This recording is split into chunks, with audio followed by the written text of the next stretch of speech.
Good day, YouTube. Today I want to talk about your transition out of the military, whether you'll be separating or retiring whenever that day comes.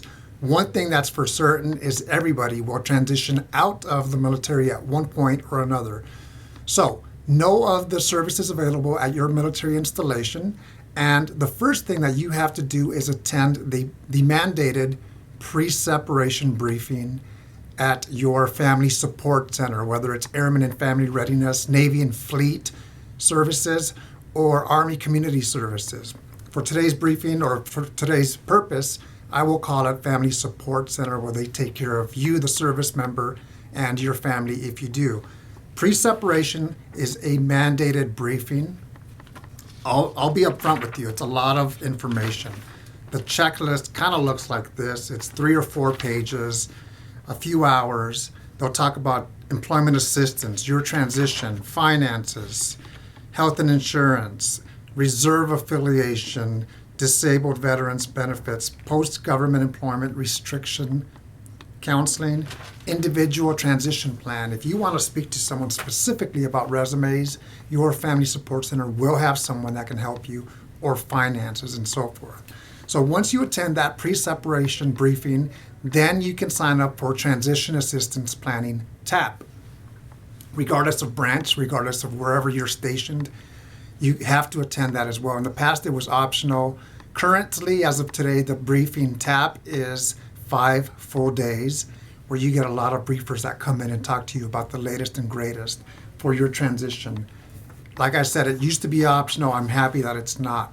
At TAP, the Department of Defense has slides created for most of the slide presentations that are across the board, regardless of service, regardless if you're overseas or stateside.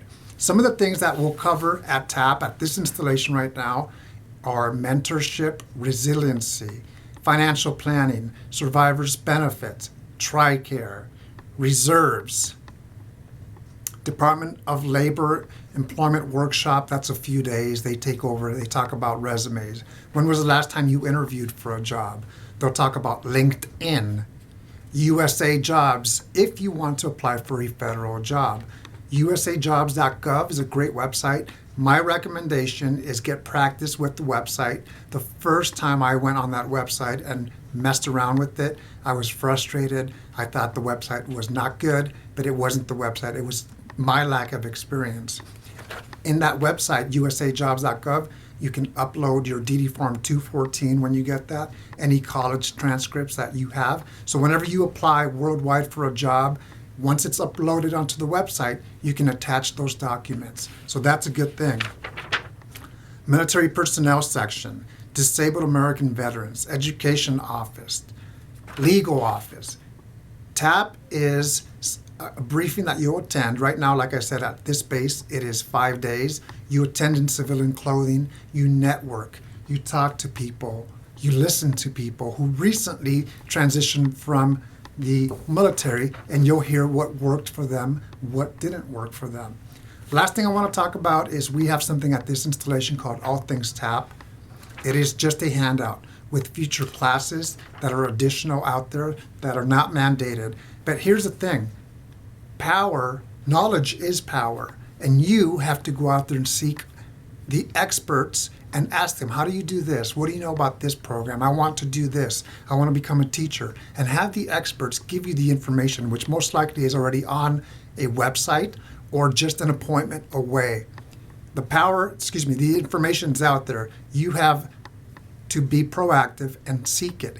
Ask the experts and get the answers to your questions. With your transition, I'm going to leave you with this. It may be a tough time for that transition because you've been used to working for the military for 4 years or 20 plus years.